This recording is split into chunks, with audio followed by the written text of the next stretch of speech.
The St. Louis Cardinals got swept in Arizona. Normally, I would say that's a bad thing, but was it? Was it? Or is this actually going to benefit the team and their decision-making moving forward?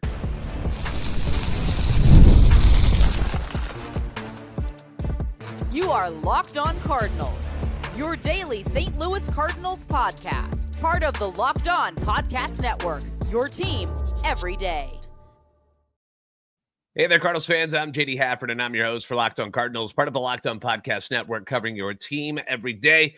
You can give me a follow on X at JD Sports Radio. The podcast also on X at LO_Cardinals. We're on YouTube, TikTok, Instagram at Locked On Cardinals. It's a show serving Cardinal Nation and giving the best fans in baseball all of the info about the birds on the bat.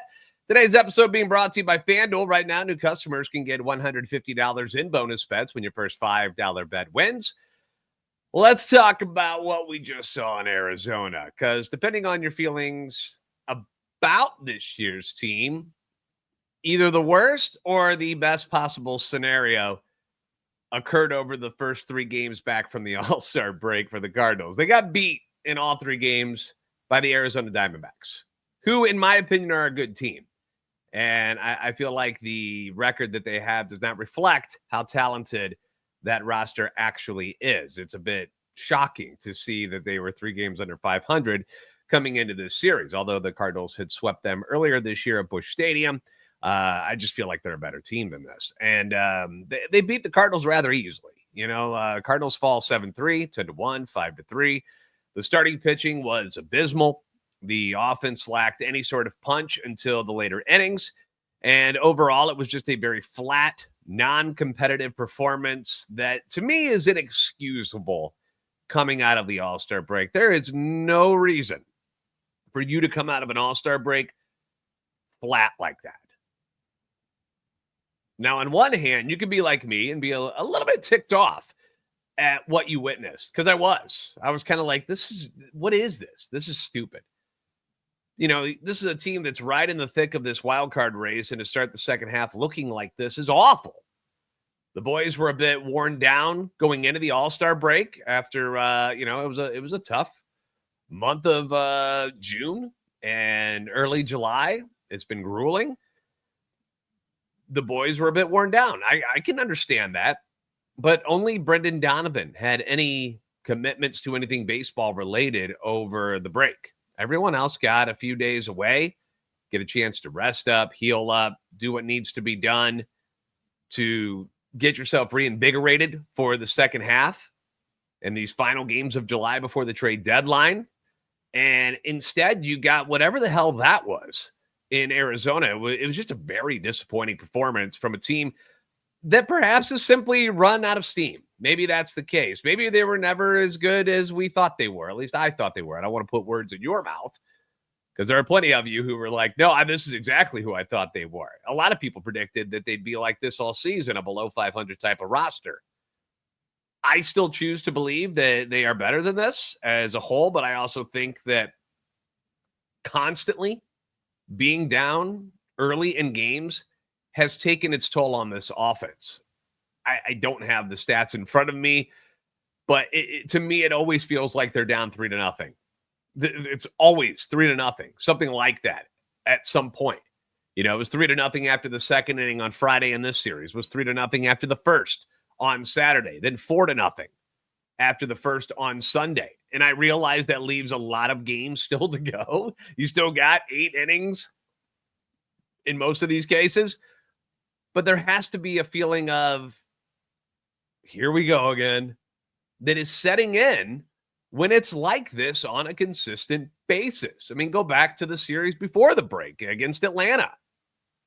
You're down 3-1 at one point on Sunday. You come back, you win that game 5-4. Saturday, down 3-0. Came back to tie it and take the lead, only to see Sean Murphy light up Maton in that 8th inning to lose 7-6. Friday night, down 3-0 before they even take a swing of the bat. They are always, at least it feels like, they are always playing from behind and not 1-0. It's always like a few runs. And I don't care how mentally strong you are. Eventually, this gets old. and fatigue from living this way is going to set in. And maybe that's what we saw in Arizona. They're just like, geez, can you guys give us a couple of innings just to kind of get our crap together first before putting us in a hole? And we can bitch and moan about the offense in this series if we want, because they had plenty of chances where they had guys on base and then they just never came through with any of the big hits. You know, Sunday, bases loaded, nobody out, and they only get one run across. They don't even get the ball out of the infield. They don't even get it past the first baseman. 2 groundouts and a strikeout. Pathetic. It was awful. And there was many occasions that were similar to that, where there are guys on base, they just can't come through and get a clutch hit. But the real problem has been the starting pitching, who has consistently put them behind the 8 ball in these games recently. The Cardinals starters have a combined ERA of 4.54 this season, 7th worst in baseball. The funny thing is when I was going to look up these stats, the Toronto Blue Jays, who are rolling right now at 58-41 and lead the AL East by 3 games, their starters have an ERA of 4.55.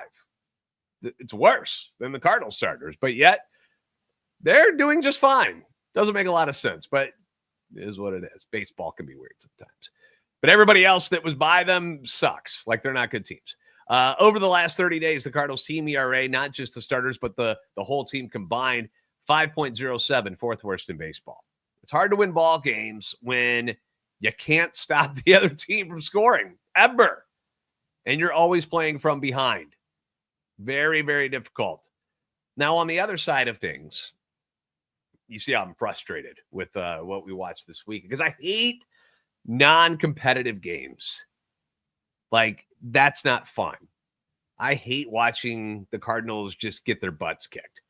That's not entertaining to me when there's barely even a fight. Because in these games where it's 7-3 and 5-3, they didn't do anything the whole game. And then at the end, they get a couple of runs to make it look better than it really was. But it wasn't. They got owned by the Diamondbacks in this series. But on the other side of things, you can look at this nosedive over the last 20 games as maybe a blessing in disguise. We'll discuss that next, coming up on Locked On Cardinals.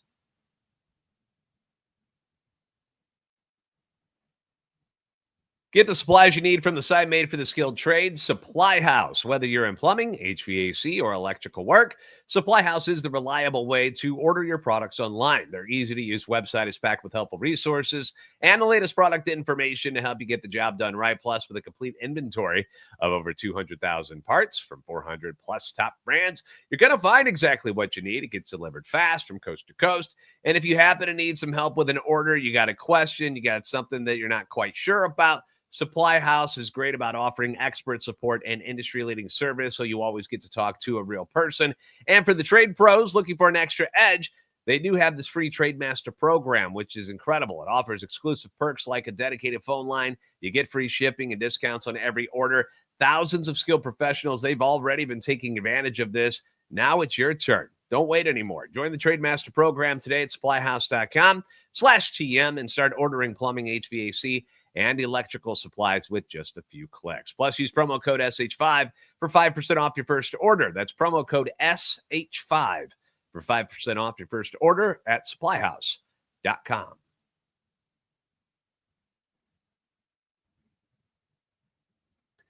Thanks again for making Locked On Cardinals your first listen every day. Leaving comments on YouTube as well as on X or TikTok. We're getting a lot of comments on TikTok now, which is great. I feel like I'm reaching a whole new audience over on TikTok right now. So if you don't follow, try it. Give it a try. See what you think about what we're putting out there. But anyway, your feedback is always welcome and encouraged no matter where you end up listening or watching these episodes. I hate losing. I'm spoiled. As a Cardinal fan, we haven't dealt with a lot of losing in my lifetime. But, like Billy Bean and Moneyball, I hate losing. I hate it more than I like winning. Like, it drives me nuts. And I like I said, I certainly hate it when the games aren't even competitive. That it pisses me off, to be honest with you, that you would just get your butts handed to you like you did in Arizona and barely put up a fight. It was disturbing to see. I hated it. And at least the Braves games, were like 1-run games when they were going to lose them. This Arizona series, it was a bloodbath. It was a bloodbath. Mostly thanks to Eugenio Suarez. Is there a reason why they kept testing him? Did they promise him something like they're trying to get him more money or try to get him traded out? What was the point of all that? 4 home runs? Was it 4 home runs, 7 RBIs, 5 runs scored? I think it was. Like, what are we doing? Why do you keep going after him? Similar to how they kept testing Sean Murphy in that Braves series. Why? When you realize that a certain guy has your number, why do you keep toying with him and letting them destroy you? You do not have to pitch to him all the time. They know that, right? Right? See, I'm getting all worked up again. All right, deep breaths, deep breaths.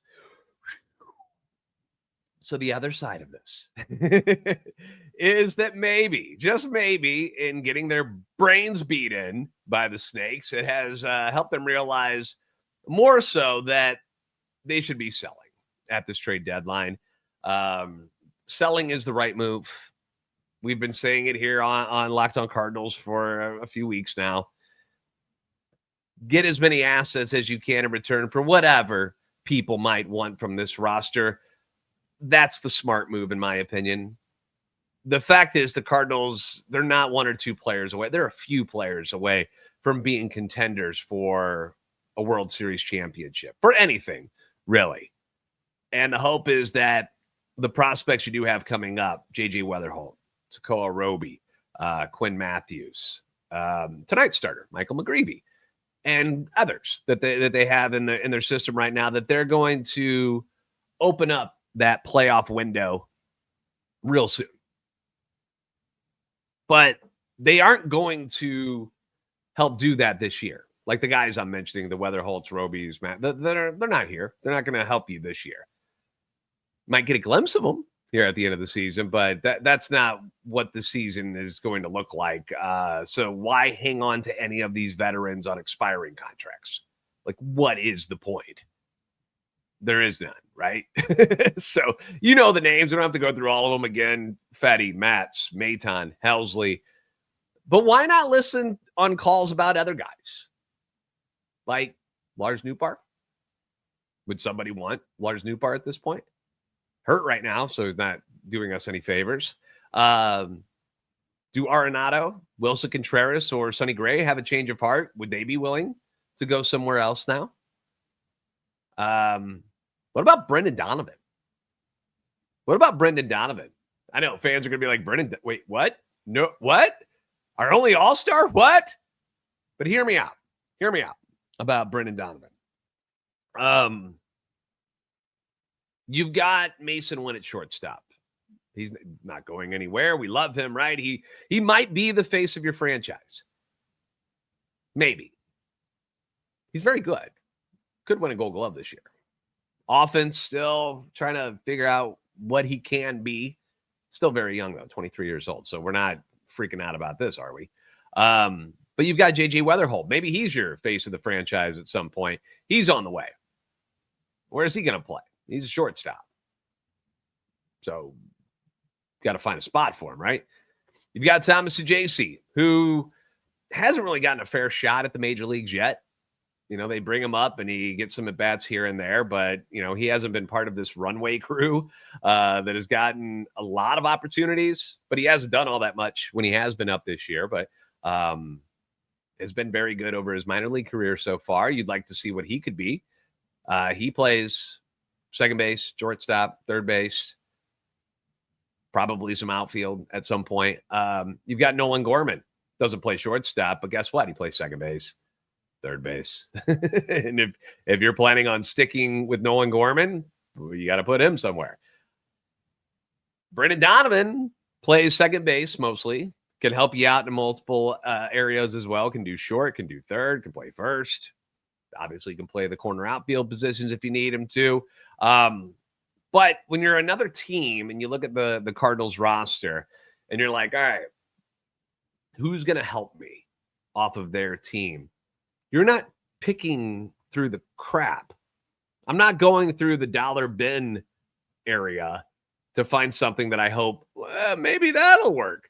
No, you're going to go after somebody that's actually an established person and be good at the game of baseball. Like, why would somebody want Eric Fetty at this point or Miles Michaelis? You know, who's really trying to take on Nolan Arenado's contract? No matter what the Cardinals are eating on it, who's doing that? Wilson Contreras, I think, would be a really nice fit for some teams. I think people would love him. I love him in St. Louis. I don't really want to see him go, but if you can get some good stuff for him, Sonny Gray. I like Sonny Gray. Got killed this weekend. But Brendan Donovan would be somebody, if I'm another team, that's the guy I'm looking at. Like, if there's a certain guy that I'm like, this dude's pretty good and he can do a lot of different things, that's who I would want off the Cardinals roster. I wouldn't want any of these other dudes. Maybe a package deal, maybe a Helsley and a Maton or a Donovan, something like that. You aren't moving him to try to improve your team this year like you did with Tommy Edman last year, which backfired spectacularly.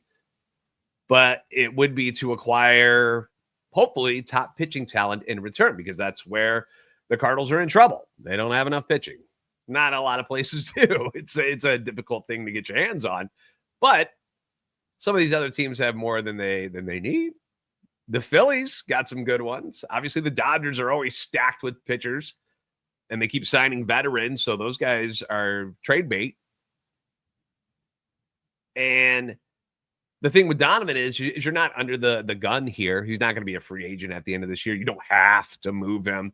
You're not stuck in a corner here. He's under control for 2 more seasons, and then he's going to hit free agency, and he's going to be 31.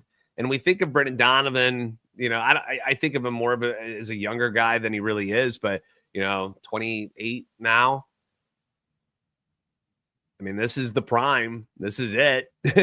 Like, he's an all-star. He's probably never going to be worth as much as he is right now. We talked to like this last year with Ryan Helsley. Might be a good time to move him. We love Donnie. I'm not saying that I don't like the guy and I don't want him on my team, but he doesn't hit for a lot of power. He doesn't have much speed. And after that really hot start to begin the year, which was very exciting when he was right there with the batting leaders in the National League, he's really cooled off. He's hitting 243 with 15 RBIs since May 20th. And I know the RBI thing partly is because Lars Nootbaar fell on his face and can't bat leadoff anymore for whatever reason. But, Donnie offers something to people. He's got that ability to play multiple spots. He's a left-handed bat. Doesn't cost much. That would intrigue some teams. If I was another team, I'd be intrigued by that, looking for some help. A guy that I can put at multiple infield positions or in the outfield if I need him to. Again, not saying you have to move him, but I'd certainly be listening if people were calling. I'd be listening on anyone, really. And I just hope that if teams are calling, and I'm sure there's going to be a few, that the collaborative of Mo and Chaim Bloom and the company that they have together, they make smart decisions. Don't get taken to the cleaners. Don't just trade to trade people. Have an idea of what kind of prospects you want in return, and that'll help this team succeed, not this year, but in the future, in the next 2 years, when this core, which, as I mentioned yesterday, you still got Victor and Mason Wynn, and you got the Weatherholts coming up and Sajaci, and you're hoping that Nolan Gorman and Jordan Walker will figure things out and be a part of all of this too. Ivan Herrera, the starters, where you have Matthew Liberatore and Quinn Matthews and Tekoa Roby and Tink Hens and Michael McGreevy. Like, you're hoping all of these guys come together in the next year or two, and this is your unit moving forward. You sign some sort of free agent to help them out, be the star, and that's how you become relevant again. But a lot of guys have to be better. Jordan Walker, Nolan Gorman have to be better. But if you're going to trade these veterans away this year, that's how you help push that narrative and get us to that point a little bit quicker. So you just need guys that are going to help this team succeed, where this team has once again stalled for the second straight season. Remember last year, they were in the thick of things for a long while, and then it just tapered off and it didn't work. And they made the trade anyway, and it backfired. So let's not go down that route again, right? Let me know your thoughts below on trading Donnie. Stupid idea, clever, hate it, love it. Love the guy, love Brendan Donovan as a person. Is he going to be around when this window opens for the Cardinals again? Debatable. Depends on when the window opens. But we got the Rockies on tap. They're not very good. We're going to discuss what this series looks like coming up next on Locked On Cardinals.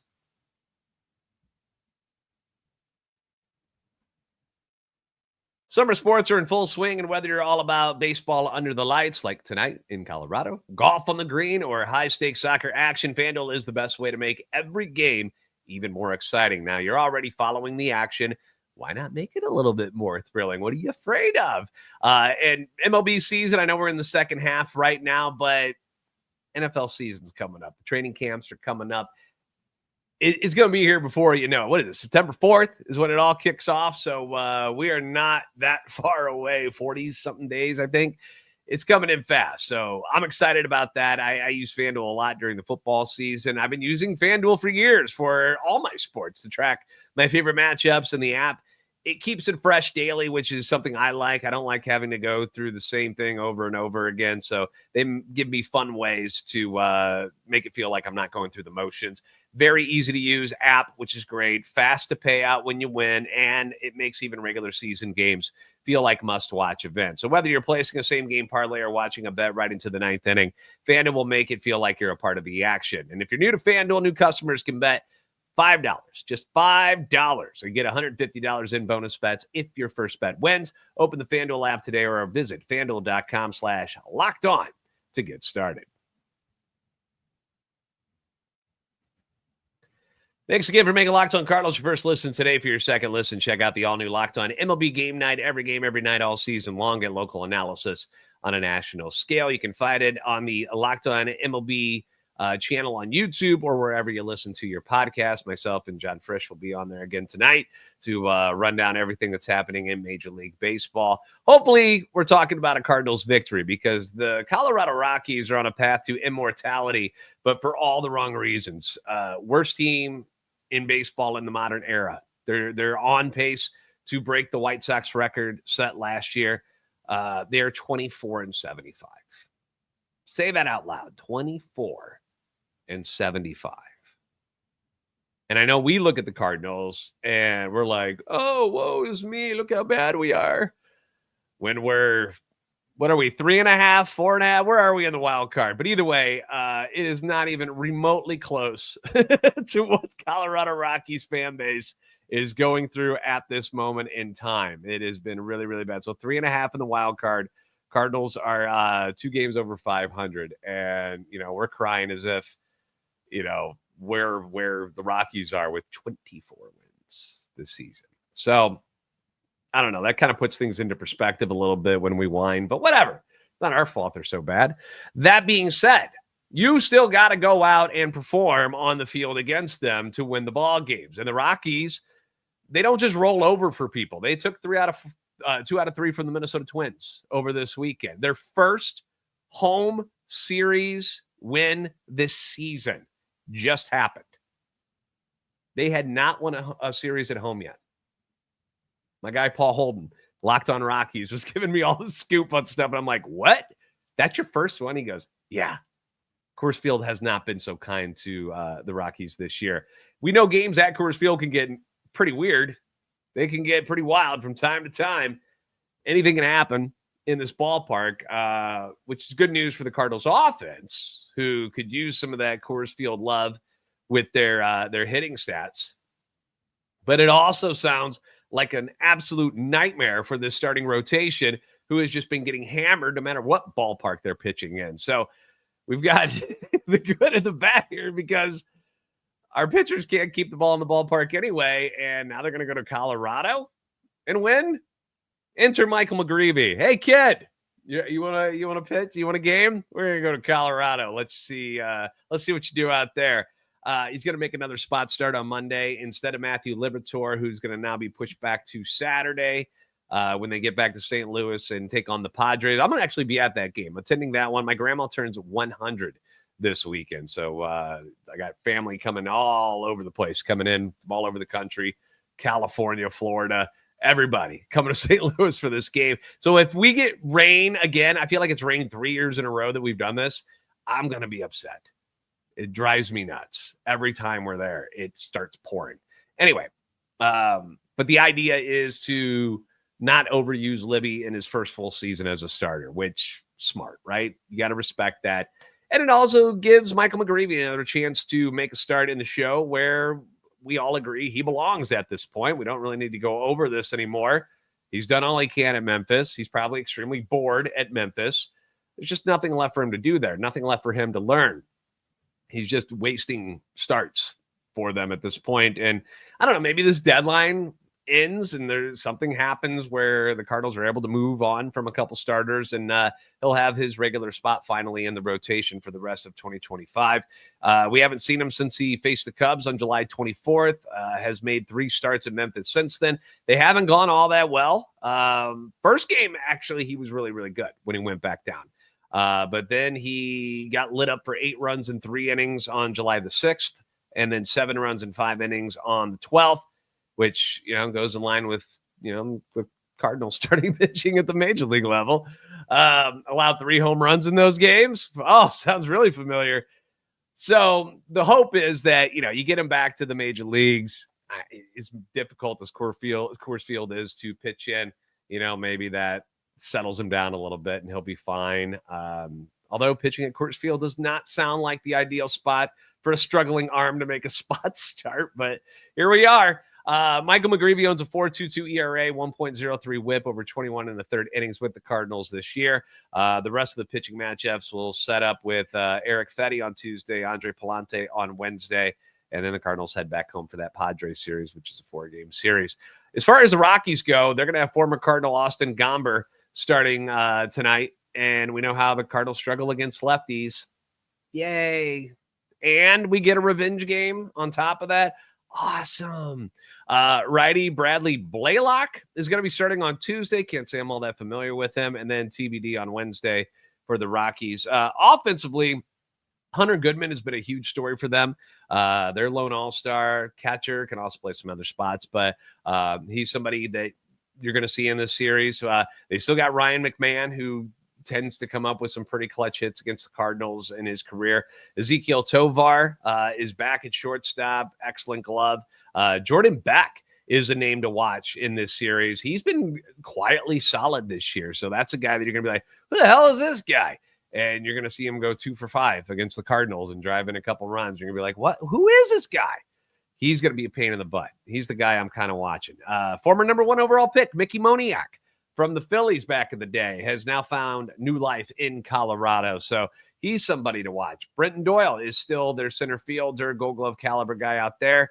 The offense as a whole for the Rockies, they strike out a lot, lead the league in that, which is great for a team like the Cardinals, who does not possess a lot of swing and miss on their pitching staff. So maybe get a few more punchies in this series and not so much of that soft contact crap that we always hear about that, they found the holes. Yeah. In the bullpen, a guy that I am very intrigued by, flamethrower Seth Halverson, walks a lot of dudes, but also throws like 115, like a big dude, throws hard. So that's somebody you'll probably see in this series at some point. He's kind of taken over the closer role for them. But the Rockies have won 24 games for a reason. Don't overthink this. All right. Arizona is a better team than their record shows. It does not signify a team that should be at the 500 mark. Like, that Arizona Diamondbacks team is better than that record. So if I was an Arizona person, I'd be disappointed that team is where they are currently. But the Rockies are here for a reason. They just don't have a lot of talent.